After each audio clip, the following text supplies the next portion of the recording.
प्रिय विद्यार्थियों, आज की क्लास में आप सभी का स्वागत है। आज हम अध्याय 2 बहुपद की लास्ट प्रश्नावली 2E इसको हल करेंगे। वैसे तो ये प्रश्नावली आपको हल करनी है, एक तरीके से ये आपका पूरे चैप्टर का टेस्ट है। ठीक है, यदि आप इसको सही से हल कर लेते हैं तो समझ लीजिए आपने चैप्टर को अच्छे से समझ लिया है। तो आप बिना देखे वीडियो को आप इसके सॉल्यूशंस को करें, एक्सरसाइज को हल करें। अगर कहीं प्रॉब्लम्स आती है तब आप इसे देखें और खुद को चेक करें कि आपने चैप्टर को कितना समझ लिया है। आइए शुरू करते हैं। प्रश्नावली 2E का पहला प्रश्न है, यदि द्विघात बहुपद k-1 x की घात 2 प्लस kx प्लस 1 के शून्यकों में से एक शून्यक -3 है तो k का मान है। इसका एक शून्यक -3 है तो पता होना चाहिए -3 रखने पर बहुपद का मान क्या होना चाहिए, शून्य हो जाना चाहिए। तो हम -3 को यहाँ बहुपद में रखेंगे, यानी x की जगह -3 रखेंगे। ऑब्जेक्टिव प्रश्न है तो इसे हम डायरेक्ट करेंगे k-1 x² plus kx plus 1। ठीक, इसमें कितना रखना है, x बराबर -3। x बराबर -3 रखने पर ये क्या होना चाहिए, 0 रखिए। k-1 -3 प्लस -3x प्लस 1 बराबर 0। -3 की k से गुणा करा लो, -3 के माइनस माइनस प्लस 3 -3x क्यों हो गया, x की जगह -3 रखना है भाई, k की जगह नहीं। -3 k और प्लस 1 बराबर 0। तो -3 के कितने हो गए, -6 के।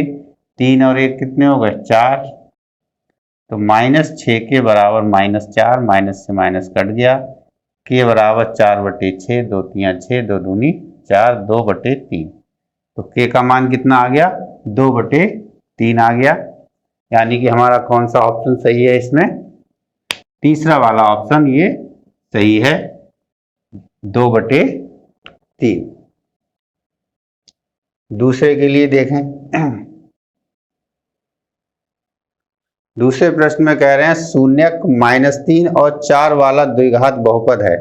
तो मैं द्विघात बहुपद में शून्यक दे दिए हैं, अल्फा बराबर -3 और बीटा बराबर 4। तो आपसे पूछ रहा है बहुपद, तो हमें पता होता है बहुपद क्या होता है, x की घात 2 minus alpha plus beta x plus alpha beta, ये बहुपद होता है। तो इसमें आप अल्फा बीटा के मान लगा दो।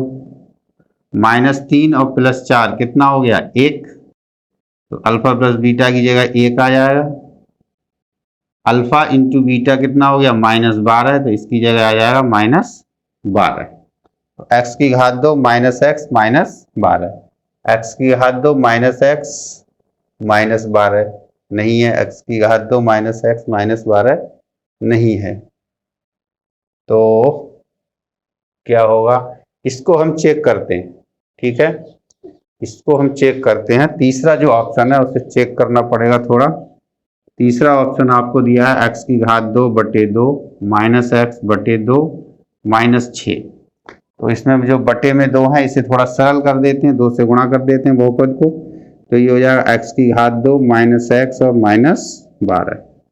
ठीक है, इसमें 2 से हमने क्या करा दी, गुणा करा दी।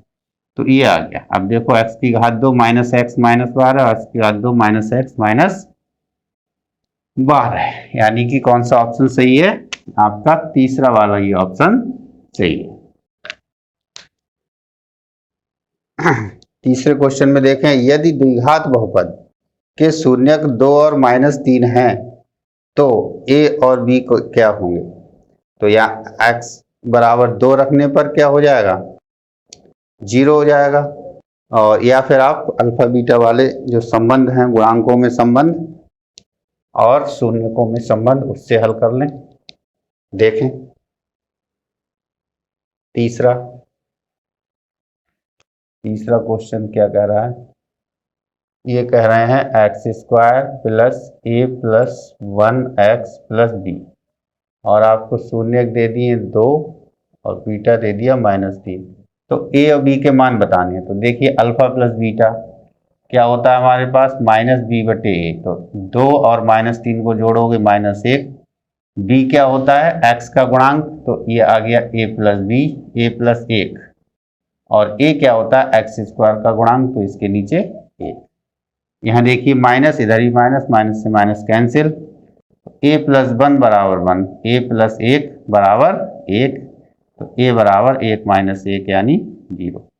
तो a बराबर कितना आ गया 0। अब देखो इस ऑप्शन में भी a बराबर 0 नहीं है, इस ऑप्शन में भी a बराबर 0 नहीं है, इस ऑप्शन में भी a बराबर 0 नहीं है। तो इस ऑप्शन में a बराबर 0 है, यानी यही सही हो जाएगा। हमें b का मान निकालने की भी जरूरत नहीं है। फिर भी यदि आप b का मान निकालना चाहते हैं तो गुणा करा लें, alpha into beta c/a। Alpha into beta करोगे 3 दूनी 6 माइनस के 6। c का मान है यहाँ पर b और a का मान है 1। तो b बराबर कितना आ गया -6। तो देखो 0 और -6, यही आंसर आ गया 0 एंड -6। तो एक यहाँ पर इस पर्टिकुलर क्वेश्चन में ऑब्जेक्टिव क्वेश्चन ऑप्शंस कुछ इस तरीके से बना दिए हैं कि एक आंसर निकालते ही आप आंसर दे सकते हो। लेकिन यहाँ अगर b का मान निकाला -6 तो -6 इसमें भी है, -6 इसमें भी है, तो आप नहीं बता पाएंगे। लेकिन a के मान से आपको तुरंत पता चल जाएगा कि क्या है। ठीक है, फिलहाल दोनों निकाल लिए। तो इसमें ऑप्शन हमारा कौन सा सही हो गया, तीसरे वाले में 4th ऑप्शन सही है। शून्यक -2 और 5 वाले बहुपदों की संख्या है। भाई शून्यक किसी भी कोई भी एक बहुपद है तो उसके शून्य क्या होते हैं, निश्चित होते हैं। ठीक है, उस बहुपद के अलावा अन्य बहुपद के वो शून्यक नहीं हो सकते। जैसे 2 और -3 यदि शून्यक हैं तो एक निश्चित बहुपद होगा। जैसे यहाँ पर शून्यक -3 और 4 वाला द्विघात बहुपद है, तो ये बहुपद निकल के आया। अब इसी बहुपद को जो आंसर आया था वो आया था x² - x - 12। लेकिन बहुपद को बस लिखने का प्रकार ही तो बदल गया, बहुपद तो वही रहा। यानी निश्चित शून्य, 2 शून्यक यदि हैं उसके, तो द्विघात बहुपद सिर्फ और सिर्फ कितना होगा, 1 ही होगा। क्लियर है ये बात। यानी कि किसी भी बहुपद के लिए शून्यक जो होते हैं वो यूनिक होते हैं, अलग विशेष होते हैं, अलग होते हैं।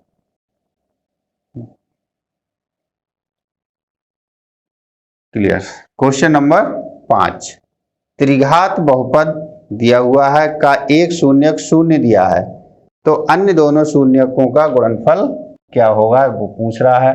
5वां, मान लेते हैं हमें अल्फा 0 दिया है, बीटा और गामा हमें नहीं दिए हुए हैं, तो हम दो के गुणनफल से निकाल लेते हैं शून्यकों का गुणनफल जब 2 शून्यक एक साथ लिए जाएं।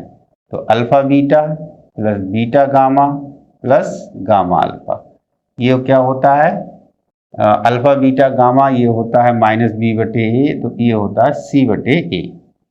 तो देखें यहाँ अल्फा का मान लगाएंगे 0 और यहाँ अल्फा का मान लगाएंगे 0, तो ये पद भी 0 हो गया, ये पद भी 0 हो गया। अन्य दो का गुणनफल आया बीटा गामा बराबर c/a। ठीक है, क्योंकि इसको आप इधर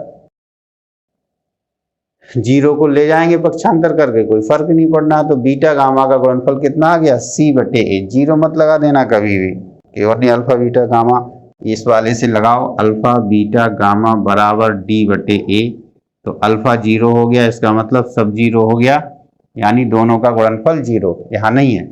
अगर यहाँ अल्फा लगाओगे, बीटा गामा निकालोगे d/a, तो 0 को इधर ले जाओगे ना, तो d/a डिवाइडेड बाई 0, तो ये क्या आ जाएगा, अनडिफाइंड आ जाएगा, अपरिभाषित आ जाएगा। 0 से हमारी भाग परिभाषित नहीं होती है। ठीक, यानी हम नहीं कह सकते कि ये इसका मान कितना होगा, इसलिए हम इसे यहां से निकालेंगे। बीटा गामा कितना आ जाएगा, c/a, यानी कि हमारा ऑप्शन नंबर 5 सही है। क्वेश्चन नंबर 6 देखें। 6 में कह रहा है यदि त्रिघात बहुपद का एक शून्यक -1 है तो अन्य दोनों शून्यकों का गुणनफल है। तो यहाँ -1 दिया हुआ है, तो आप यहाँ गुणनफल से निकाल सकते हैं कि तीनों शून्यकों का गुणनफल इसमें क्या होगा। हमें समीकरण बहुपद दिया है x की घात 3 ax² plus bx plus c, और अल्फा का मान दे दिया -1, बीटा इंटू गामा हमसे पूछा है। ठीक, तो हम लगाएंगे अल्फा बीटा गामा बराबर क्या होगा, -d/a। ठीक है, अब यहाँ पे -d क्या है, d आपका होता था नियतांक या नियत मान बटे x की घात 3 का गुणांक। ये सब चीजें आपके दिमाग में होनी चाहिए। अल्फा का मान -1 रख दिया हमने, बीटा गामा माइनस, यहाँ d का मान कितना है c, और a का मान कितना है 1, तो माइनस बीटा गामा बराबर माइनस का c, माइनस से माइनस कट गया, बीटा गामा बराबर कितना आ गया c। तो यहाँ जो ऑप्शन तो है नहीं, तो अन्य दोनों शून्यकों का गुणनफल है। तो कुछ गलत लग रहा है भाई, शून्यकों का गुणनफल है, क्या पूछ दिया है ना। 1 मिनट क्वेश्चन को चेक करते हैं।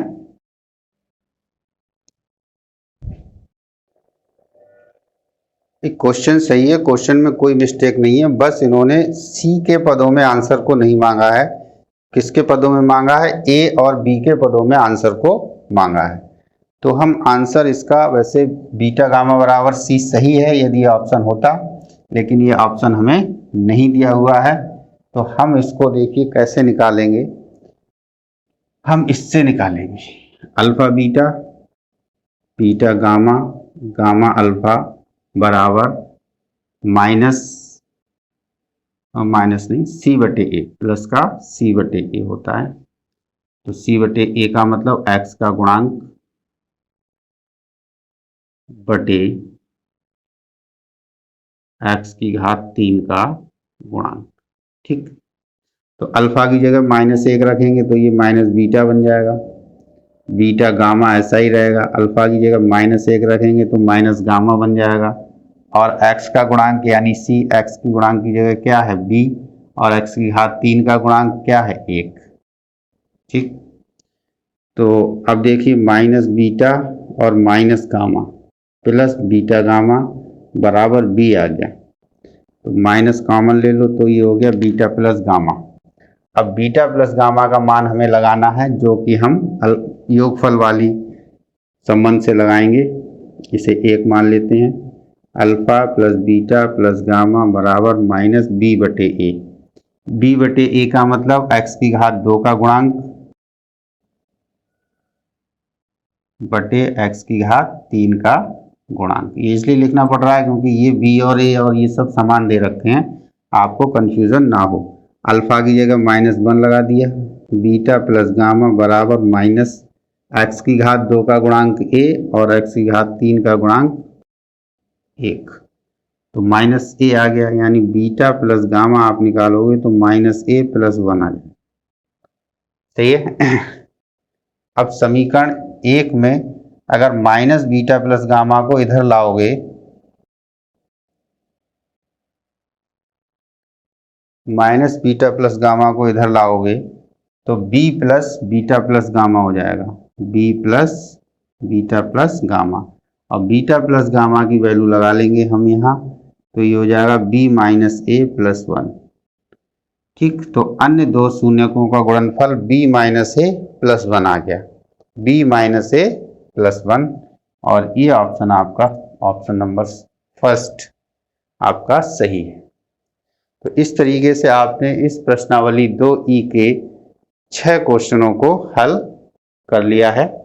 बाकी क्वेश्चंस को हम जो हैं नेक्स्ट वीडियो लेक्चर में देखेंगे। तो आज के लिए इतना ही, पढ़ते रहिए, अपने को चेक कीजिए इस एक्सरसाइज के माध्यम से।